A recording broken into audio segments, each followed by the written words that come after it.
ससूनच्या रिपोर्टमध्ये मंगेशकर रुग्णालय आणि डॉक्टर घैसास यांना क्लीन चिट देण्यात आल्याचं कळतं। ससून रुग्णालयाचा 6 पानांचा अहवाल पुणे पोलिसांना सादर करण्यात आला याची माहिती सूत्रांकडून मिळते। पुणे पोलिसांनी इतर 4 मुद्द्यांवर पुन्हा एकदा अहवाल मागवला आहे। दीनानाथ मंगेशकर रुग्णालयाला तात्पुरता दिलासा मिळाल्याची सूत्रांची माहिती। ससूनच्या रिपोर्टमध्ये मंगेशकर रुग्णालय आणि डॉक्टर घैसास यांना क्लीन चिट मिळाल्याची माहिती सूत्रांकडून मिळते। 6 पानांचा अहवाल आहे। ससूनच्या रिपोर्टमध्ये मंगेशकर रुग्णालय आणि डॉक्टर घैसास यांना क्लीन चिट मिळाल्याची माहिती मिळते। 6 पानांचा अहवाल ससूननं पुणे पोलिसांकडे सादर केलेला आहे। अधिक माहिती आपण घेऊयात आमचे प्रतिनिधी योगेश बोरसे यांच्याकडून। योगेश, अहवालामध्ये काय आहे? तनिषा भिसे मृत्यू प्रकरणी सर्वात महत्वाचा जो अहवाल होता तो अर्थातच ससून रुग्णालयाचा अहवाल होता आणि 6 सदस्यांच्या टीमने हा अहवाल तयार केलेला आहे।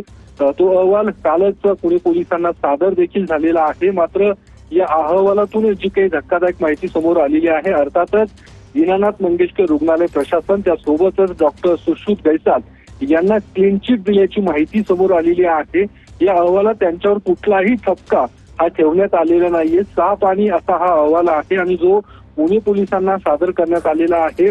ज्या पद्धतीने सांगितलं जात होतं की या अहवालानंतर प्रशासनावरती आणि अर्थात सुश्रुत घैसास यांच्यावरती गुन्हा दाखल होण्याची शक्यता वर्तवली जात होती, मात्र तसं कुठेही होताना दिसत नाहीये। या अहवालाच्या माध्यमातून त्यांना दिलासा देण्याचा प्रयत्न हा ससूनकडून केल्याची माहिती मिळते। मात्र इतर जे काही 4 मुद्दे आहेत ते 4 मुद्द्यांवरती पुन्हा एकदा ससून रुग्णालयाकडून अहवाल मागवण्यात आलेला आहे। तो अहवाल येणं अद्यापही बाकी आहे।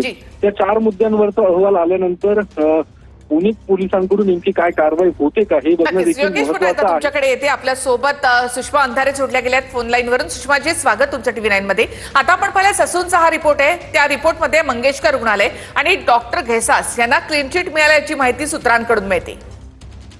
मुळात ससूनने मंगेशकर रुग्णालयाबद्दल बोलणे म्हणजे उंदराने मांजराची साक्षीत काढण्यासारखं आहे। ससूनचे स्वतःचे इतके घोळ आणि घोटाळे आहेत आणि त्याच्यावरच्या ज्या चौकशा समित्या नेमल्या त्या चौकशा समित्यांच्यासाठी जे डॉक्टर नेमले ते डॉक्टरही पुन्हा घोटाळ्यातले डॉक्टर नेमले गेलेले होते। त्यामुळे या सगळ्यांकडून आम्हाला काही फार अपेक्षा असण्याचं काही कारणच नाही। आणि ज्या पद्धतीने कालपासून सुश्रुत घैसास यांना म्हणजे ज्याला अटक करायची त्याला पोलीस संरक्षण दिलं जातं, हे कोरटकरच्या बाबतही झालं आणि आता हे घैसासांच्या बाबतही होतंय। तेव्हा कालच आमच्या हे लक्षात आलं की सरकार याच्यामध्ये काहीच करणार नाही। मुळात सरकारची इच्छाशक्ती नाहीये। सरकारला मंगेशकर रुग्णालयाला वाचवायचं आहे आणि मंगेशकर रुग्णालयाला ते सही सलामत यातून बाहेर काढू पाहतायत। यात विशेष आश्चर्यकारक गोष्ट अशी आहे। खूप धन्यवाद, तुमचा मुद्दा या ठिकाणी कळलेला आहे। अर्थात उंदराने मांजराची साक्ष काढण्यासारखा आहे ससूनचा अहवाल म्हणजे, अशी प्रतिक्रिया या ठिकाणी सुषमा अंधारे यांनी दिली आहे। बापावरून ठाकरे आणि शिंदेमध्ये आता पेटलेलं आहे। जे बापाचे झाले नाही ते जनतेचे काय होणार? आम्ही तुमचा बाप चोरला नाही तर हृदयात ठेवला। शिंदेने उद्धव ठाकरे यांच्यावर हल्लाबोल केलाय। शिंदेने बाळासाहेबांचा काँग्रेस संदर्भातील जुन्या वक्तव्याचा एक व्हिडिओ सुद्धा दाखवला आहे। महाराष्ट्र नेहमी देशाला दिशा दाखवत आला हे आपण इतिहासात ऐकलं।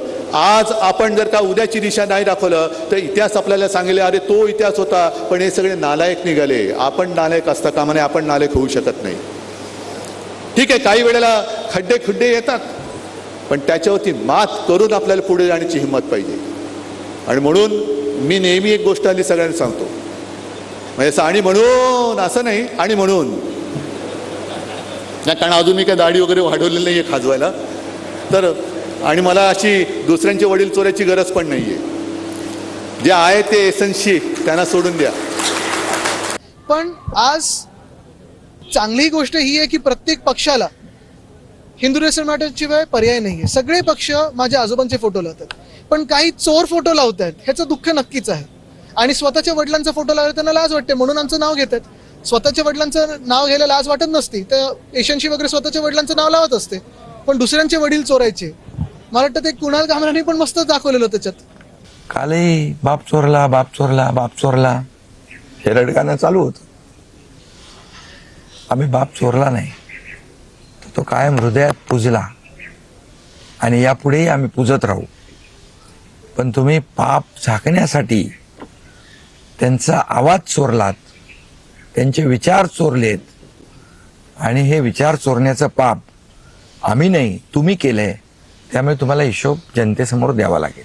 हा बाळ हिंदीची सक्ती खपवून घेणार नाही अशा शब्दात राज ठाकरे भडकले. राष्ट्रीय शिक्षण धोरणाची यंदापासूनच टप्प्याटप्प्याने अंमलबजावणी केली जाणार आहे. आता पहिलीपासूनच इंग्रजी बरोबर हिंदी भाषा सुद्धा सक्तीची करण्यात आली आहे. महाराष्ट्रात आता पहिलीपासून हिंदी सक्तीची. राज ठाकरे भडकले. हिंदू आहोत, हिंदी नाही, आता संघर्ष अटळ. मराठी इंग्रजी माध्यमांच्या शाळांमध्ये 1ली ते 5वीच्या विद्यार्थ्यांना मराठी इंग्रजी बरोबर आता हिंदी सक्तीची करण्यात आली आहे. पहिलीपासून हिंदी सक्तीची करण्याच्या नव्या शैक्षणिक धोरणावरून राज ठाकरे भडकले. हिंदू आहोत, हिंदी नाही, संघर्ष अटळ असल्याचा इशारा राज ठाकरे यांनी दिलाय. हिंदीची सक्ती खपवून घेणार नाही राज ठाकरे. मी स्वच्छ शब्दामध्ये सांगतो की ही सक्ती महाराष्ट्र नवनिर्माण सेना खपवून घेणार नाही. सध्या जे सर्वत्र हिंदीकरण करण्याचे प्रयत्न सुरू आहेत ते महाराष्ट्रामध्ये आम्ही यशस्वी होऊ देणार नाही. हिंदी ही देशाची आणि इतर भाषांसारखी एक राज्यभाषा आहे. ती महाराष्ट्रामध्ये का म्हणून पहिलीपासून शिकायची. आम्ही हिंदू आहोत पण हिंदी नाही आहोत. महाराष्ट्रावर हिंदीकरणाचा मुलामा द्यायचा प्रयत्न कराल तर महाराष्ट्रामध्ये संघर्ष अटळ आहे. या सगळ्याकडे पाहिलं तर लक्षात येतं की सरकार हा संघर्ष मुद्दाम घडवत आहे. आगामी निवडणुकांमध्ये मराठी विरुद्ध मराठीतर असा संघर्ष घडवून फायदा काढून घेण्यासाठी सगळा अट्टहास सुरू आहे. या राज्यातील मराठीतर भाषकांनी सरकारचा हा डाव समजून घ्यावा. त्यांना तुमच्या भाषेबद्दल विशेष प्रेम आहे असं काही नाही. त्यांना तुमची माथी भडकवून स्वतःची राजकीय पोळी भाजून घ्यायची आहे. हिंदी भाषेची सक्ती महाराष्ट्रातच का? अशी सक्ती दक्षिणेच्या राज्यामध्ये कराल का? आणि करून तर बघा, तिथली सरकार पेटून उठतील. उद्या सर्व राज्यांमध्ये मराठी भाषा पहिलीपासून शिकवाल का? नाही ना? मग ही जबरदस्ती इथेच का? हा मुद्दा ताणू नये असं माझं सरकारला आवाहन आहे. सरकारने लोकभावनेचा आदर करत हा निर्णय मागे तात्काळ घेण्याचे आदेश द्यावे. आज भाषा सक्तीची करत आहेत, उद्या इतर सक्तीचे फतवे काढतील. म्हातारी मेल्याचं दुःख नाही, पण काळ सोकावतो. हिंदी ही काही राष्ट्रभाषा नाही. राज ठाकरे. महाराष्ट्रामध्ये मराठी प्रत्येकाला आलोच पाहिजे हा आपला आग्रह आहे. आणि त्यासोबत देशामध्ये एक संपर्क सूत्र तयार करण्याकरता हिंदी एक भाषा आहे की जी संपर्क सूत्राची भाषा आहे. त्यामुळे हिंदी देखील लोकांनी शिकली पाहिजे अशा प्रकारचा यामध्ये प्रयत्न आहे. पण कोणाला इंग्लिश शिकायचं असेल तर इंग्रजी शिकता येईल किंवा अन्य भाषा शिकायच्या असतील तर कुठलीही भाषा शिकण्यापासून कोणालाही मनाई नाही. अभ्यास पूर्ण करून ते बोलतात किंवा बोलले पाहिजे ही माझी अपेक्षा आहे. पण त्यांना NEP नॅशनल एज्युकेशन पॉलिसी राष्ट्रीय शिक्षा धोरण याची कॉपी आम्ही जरूर पाठवू. माझी अपेक्षा आहे ते आणि त्यांचे सहकारी याचा अभ्यास करतील. घाटकोपरमध्ये मराठी कुटुंबाला अपमानकारक वागणूक दिल्याचा आरोप केला जातोय. मांसाहार करत असल्यामुळे गुजराती कुटुंबाकडून अपमानकारक वागणूक दिल्याचा आरोप करण्यात आलेला आहे. मनसे पदाधिकाऱ्यांनी सोसायटीच्या सदस्यांना जाब विचारलाय. मच्छी मटणावरून घाटकोपरमध्ये मराठी गुजराती वाद. घाटकोपरच्या श्री सभव दर्शन सोसायटीत मराठी गुजराती वाद झालाय. तो मराठी लोक गंदा है, मच्छी मटण खाते है असं म्हटल्याचा आरोप मराठी कुटुंबाचा आहे.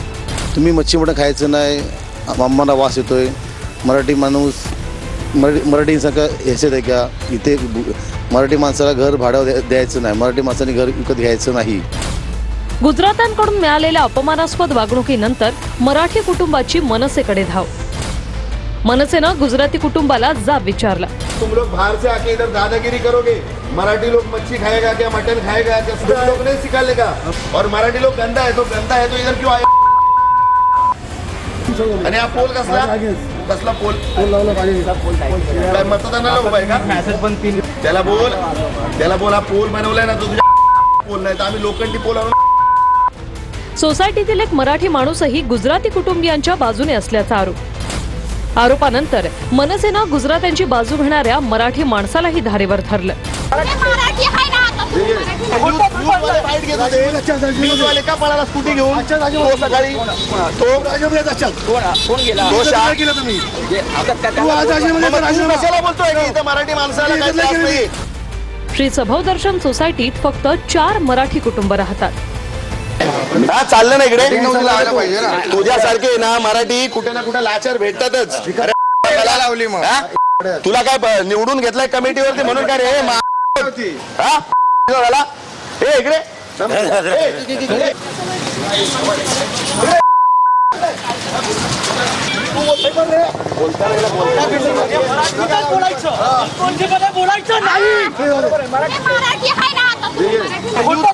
फाईट घेत होते, न्यूजवाले का पळाला स्कूटी घेऊन तो सकाळी कोण गेला तुम्ही कशाला बोलतोय की इथं मराठी माणसाला काय त्रास नाही? आमचे काल मी जो काय व्हिडिओ बघितला मला अजून पूर्ण माहिती मिळाली नाही, पण आमचे महाराष्ट्र सैनिक तिथे गेलेले आणि जे राजसाहेबांनी सांगितले ती भूमिका आमची कायम आहे. जिथे मराठी माणसावर अन्याय होईल तिथे कानाखाली आवाज बसेल. या महाराष्ट्रामध्ये आपापली भाषा सर्वांना वापरण्याचा अधिकार आहे, पण मराठी भाषा ही महाराष्ट्राची आहे, ती पुढं नेली पाहिजे, ती अग्रगण्य भाषा झाली पाहिजे. आमच्या माय मराठीचा आवाज हा संपूर्ण देशामध्ये गुंजला पाहिजे. पण याचा अर्थ असा स्थानिक लेवलला वाद करून भाषामध्ये वाद करणं काही योग्य नाही. पहिल्या पदावर येऊन धनंजय मुंडेंच्या हातून समाज कल्याण घडावं असं नामदेव शास्त्री म्हणाले. धनंजय मुंडेंसाठी सर्वांनी मिळून प्रार्थना करा असं नामदेव शास्त्रींनी म्हटलं आहे. धनंजय मुंडेंच्या गालावरून वारं गेलंय, चांगली वाणी बंद पडलेली आहे असंही शास्त्रींनी म्हटलं आहे. संतोष देशमुख हत्या प्रकरण आणि खंडणीच्या प्रकरणावरून आरोप झाल्यानंतर नामदेव शास्त्रींनी धनंजय मुंडेंची पाठराखण केली होती. आता धनंजय मुंडेंच्या राजीनाम्यानंतरही नामदेव शास्त्रींनी पुन्हा धनंजय मुंडेंचीच पाठराखण केली आहे. धनंजय मुंडे पुन्हा त्याच पदावर यावेत असं नामदेव शास्त्री म्हणाले.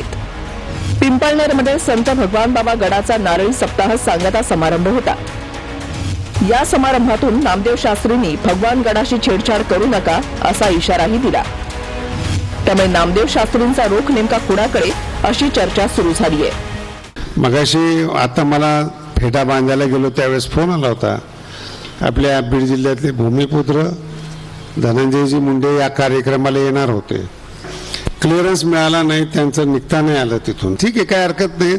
मला तर असं वाटतं की त्यांच्या गालावरून जे वारं गेलेलं आहेत, सगळ्यांनी मिळून भगवान बाबाला प्रार्थना करा, एवढी चांगली वाणी जी बंद पडली आहे ती सुरू व्हावी आणि पुन्हा पहिल्या पदावर येऊन समाज कल्याण त्यांच्या हातून घडावं, एवढंच त्यांच्याविषयी आपण बोलूया. गडावर एकोप्याने राहतात, आमच्यात खडे टाकू नका. हा वारकरी संप्रदाय आहेत, जातीपातीच्या पलीकडचा संप्रदाय आहेत. पण दुसरा एक शब्द सांगताना सांगून जातो, गडाची छेडखानी करू नका. आज पिंपळनेरमधल्या कार्यक्रमात आमदार सुरेश धस यांनी हजेरी लावली. मात्र हेलिकॉप्टरला उड्डाणाची परवानगी न मिळाल्यानं धनंजय मुंडे कार्यक्रमाला पोहोचू शकले नाहीत.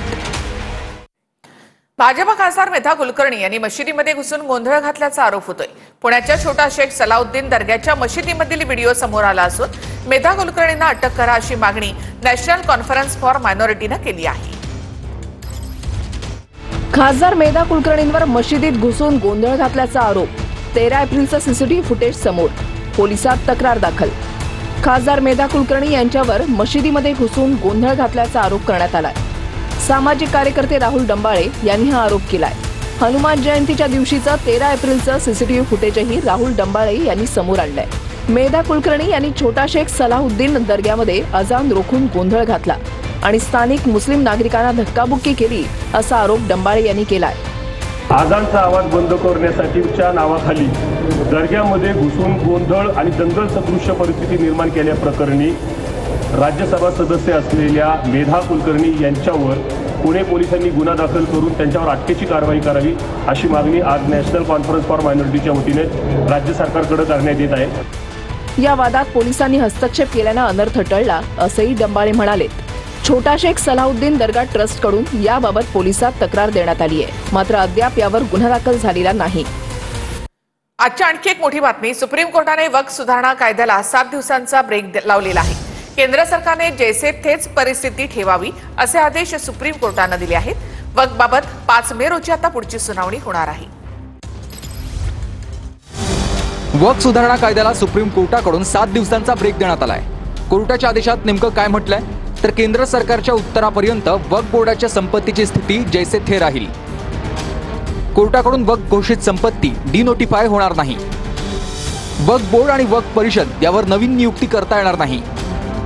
गेल्या 2 दिवसांपासून सुप्रीम कोर्टात सुनावणी सुरू होती. मुस्लिम पक्ष आणि सरकार दोघांनीही आपापल्या बाजू कोर्टासमोर ठेवल्यात.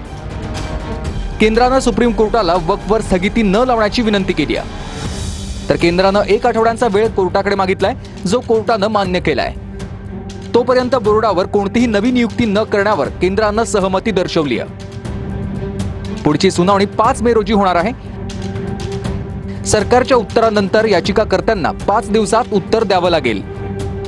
70 याचिकांच्या जागी फक्त 5 याचिका दाखल करण्यास कोर्टानं सांगितलंय. वक्फ सुधारणा कायद्याला सुप्रीम कोर्टाकडून 7 दिवसांचा ब्रेक. 110 किंवा 120 फाईल्स वाचणं शक्य नाही. त्याऐवजी 5 मुख्य मुद्दे ठरवा, त्यावर सुनावणी होईल. सर्व याचिकाकर्त्यांनी 5 मुख्य मुद्द्यांवर सहमती दर्शवावी. सरन्यायाधीश संजीव खन्ना, न्यायमूर्ती PV संजय कुमार, न्यायमूर्ती KV विश्वनाथन यांच्या बेंच समोर सुनावणी सुरू आहे. केंद्राकडून सॉलिसिटर जनरल तुषार मेहता बाजू मांडत आहेत. वक्फ कायद्याच्या विरोधात कपिल सिब्बल, राजीव धवन, अभिषेक मनु सिंघवी, CU सिंग बाजू मांडत आहेत.